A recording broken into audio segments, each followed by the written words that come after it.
Hello, lovely souls! Welcome back to the Zesty and Spicy Kitchen. Today, we are making the softest, most perfect German-style soft pretzels, and yes, I am that confident in my recipe, and I'm going to share with you all the information you need to stay safe during the process while you make the best soft pretzels of your life. This recipe is quite easy and doesn't require a lot of work once you have gathered all the proper ingredients and taking the necessary precaution. As usual, the recipe and directions are provided in the description below, and without further ado, let's get started!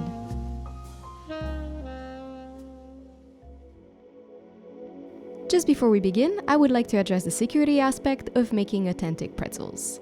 Part of the ingredient list is food-grade lye, which you may or may not know is very caustic and should be handled with care.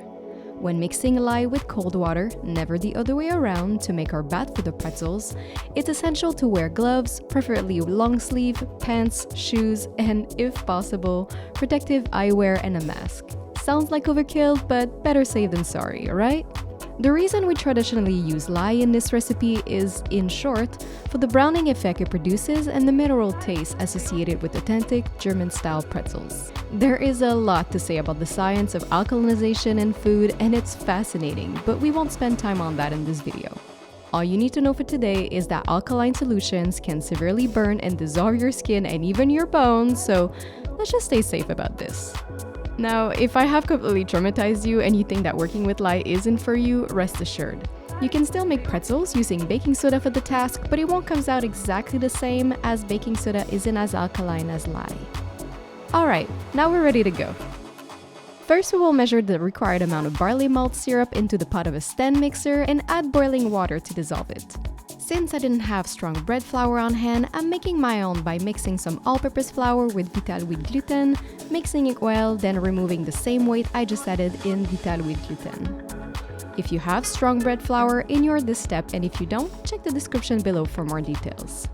Then dissolve the salt, add the yeast and the flour, and start your stand mixer on the first speed to bring the dough together. Once it roughly all came together, it's time to gradually add our room temperature butter and let it run on speed number 2 until the dough is soft, silky, and elastic. This step takes about 30 minutes. Once that's done, cover the boat of the stand mixer with a damp rag and let the dough rest for 20 minutes. Then deflate and split the dough in 5 equal portions, each weighing 100-102 grams. Roll them tightly on the countertop before roughly shaping them into a more cylindrical form. Cover the dough with a parchment paper and a damp rag and let it rest for another 20 minutes. During this time, line a baking sheet with a silpat or parchment paper and generously oil it. Here I'm using sunflower oil, but any light-tasting oil will do. 20 minutes later, we're ready for shaping. The process begins much like shaping a baguette, starting by removing all the air from the dough by firmly flattening it. Then slowly rolling onto itself as shown, and once you have your log, pinch the end of the dough to close it, then roll it, leaving the center thicker and the end thinner. Finally, twist the dough and shape it into the classic pretzel we all love.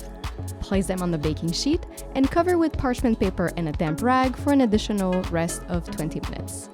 Afterward, place them in the fridge uncovered for a minimum of 4 hours to overnight, and between you and me, if you want the best pretzel, I strongly suggest you leave them in the fridge overnight.